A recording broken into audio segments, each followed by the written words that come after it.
What's going on, guys? It's Bromley at Empire Barbell, and today we're going to start off episode 1 of our overhead press series. So just like all the other lifts that we do, your success in that lift and your ability to stay injury free is always going to come down to your setup.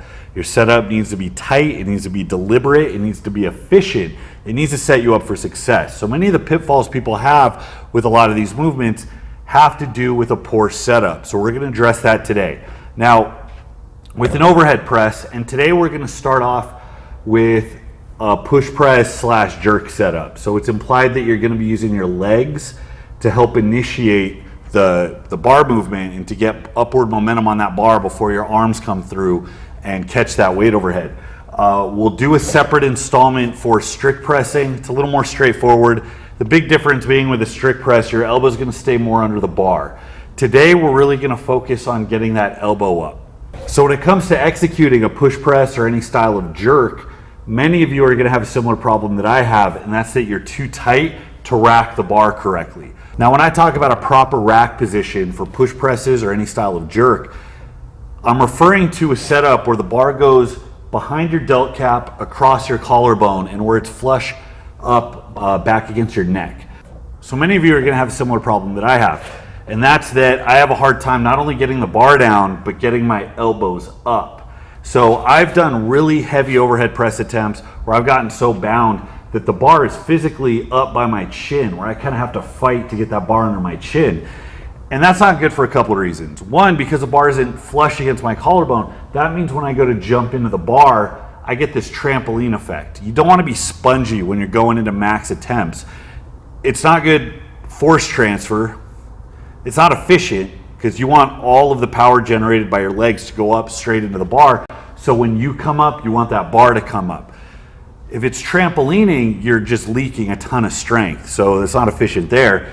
And that bounce action, as you come up and that bar goes down, that trampoline effect from the sponginess just absolutely wreaks havoc on your elbows and on your shoulders, specifically at the bicep.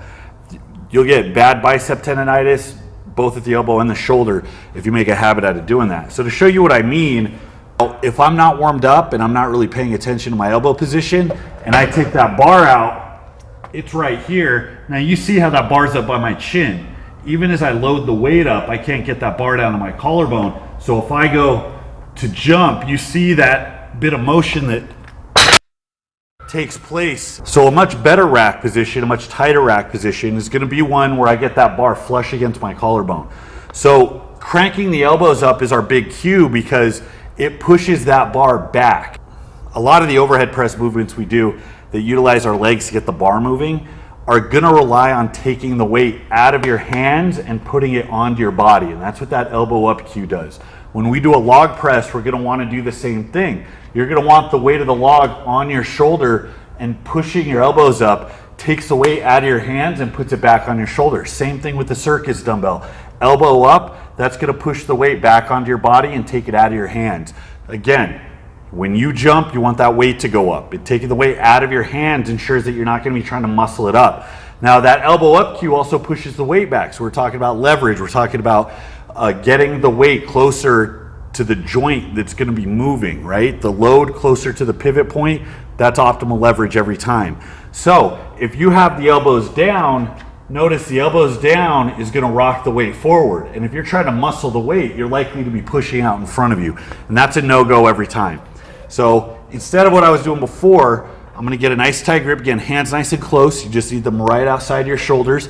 And I'm really going to exaggerate scooping those elbows up and trying to take the weight out of my hands and putting it right across my collarbone.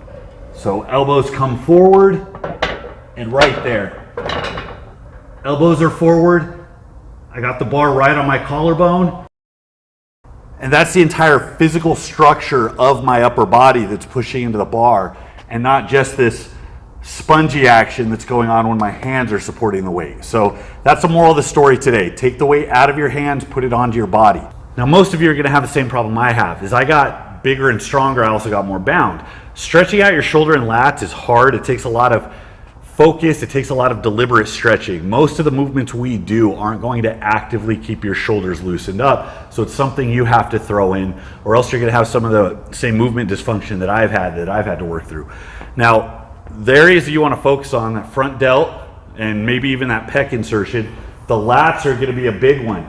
Trying to stretch to get this active shoulder is going to be a big deal as far as freeing up that movement. You're going to notice when you go to push the elbows up, you're going to want to bring that chest out and arch your back. You don't want to have your elbows up at the expense of this positioning. So everything we do is going to be geared up. It's the same bracing we always do. Glutes are tight and your hips are neutral. Ribs are down, you're braced. So you need to be able to have those elbows come up with that chest down. And that's going to be the position you're going to want to maintain as you initiate that jump, whether you're doing a log press, an axle press, whether you're doing a push press on a barbell, any type of jerk. It's always going to be ribs down, nice and tight, glutes tight, hips set, and those elbows need to be up. This is the best possible jumping position. If I have that chest go, my abs open up, my back arches, I get super destabilized. So as that weight climbs up or as you get fatigued, you're going to really lose it through there. So a couple stretches we can do to help facilitate that position better.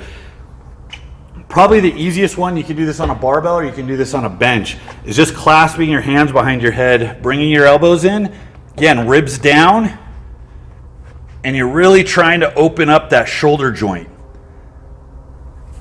Now, if I want to intensify this, one of my favorite variations is going to be to use a barbell. So you need weight to push your arm down in this stretch. So I recommend jumping straight to a 45-pound barbell. You could actually go heavier, or you could have a spotter stand behind you and pull to add tension to the bar to optimize the stretch. So what you're going to do is you're going to get a close grip. You're going to start out like a French press, like an overhead tricep extension. And you're going to let that bar right behind your head, elbows in, ribs down, abs tight, and you're going to have that bar pull your hands down as you drop in and open that shoulder up. Now that's a nice deep stretch right there. You want to hold this for about 20 to 30 seconds. Longer, deeper stretches are great for getting your muscle tissue to kind of repattern itself and accommodate new ranges of motion. But those long 2-3 minute stretches, you do not want to do those immediately before lifting because you will get weaker. Long stretches decrease power production. That doesn't mean you don't do any stretching. It's still a good idea to get 20, 30 seconds in on a few different movements so that you can handle a better position as you get in. After the workout or even later that night, that's where you do the really long, deep ones that are gonna be a game changer. It can allow you to accommodate new ranges of motion and really have mastery over those optimal positions that are going to just set you up for success and keep you injury free.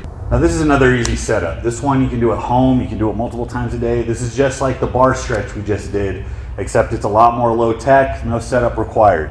So you're going to kneel in front of the bench, hands behind your head. Now again, we're going for ribs down, spine neutral, and we're trying to emphasize that stretch as you rock back to opening up that shoulder joint. That's where we're at right now. We're trying to loosen up the lats and pecs. We're trying to get those active shoulders. And this is going to accommodate it's going to allow for a much nicer rack position. Again, 20 to 30 seconds, and then you can release. Okay, so I've ran through a few of these stretches. Now let's see if my positioning has improved at all. Tight grip. Now another little cue is to treat overhead movements as just as much of an arm exercise as it is, let's say, a shoulder exercise. So we always look to get stability in the shoulder joint when we're benching or overhead pressing. You want to start to think about stability in here. So one thing I do is just squeeze the shit out of the bar.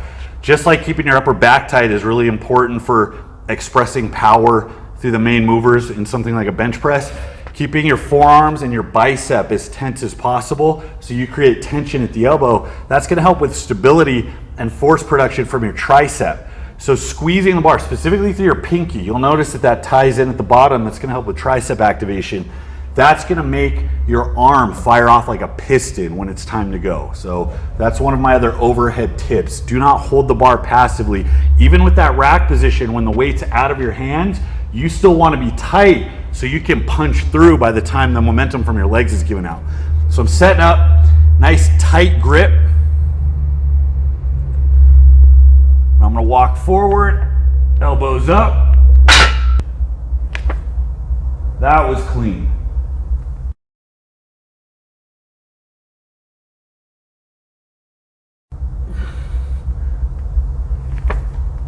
So there you have it. That's step one for your setup. Now, every time you go through your setup, and this is true with all lifts, you want to treat it as meticulously as you would a max effort attempt. Okay, all of these sub-maximal warm-up sets we do, this is the opportunity for you to really get down these movements so they are automatic. By the time you start to handle those heavier weights, by the time you start to get competitive, you don't want to have to go back to the drawing board and rewrite these patterns, okay? You need it to be just firing on all cylinders. You shouldn't even have to think about it by then. So do not sleep on the technical work as part of your warm-ups, because your workout of that day will go better, your progress will be faster, you'll stay in one piece, and you'll set yourself up for success down the road when those poundages really start climbing. So that's it for today, guys. If you got questions, comments, go ahead and leave them in the comment box. I'll try to get to as many of them as I can. Until next time, this is Bromley at Empire Barbell. I'll see you.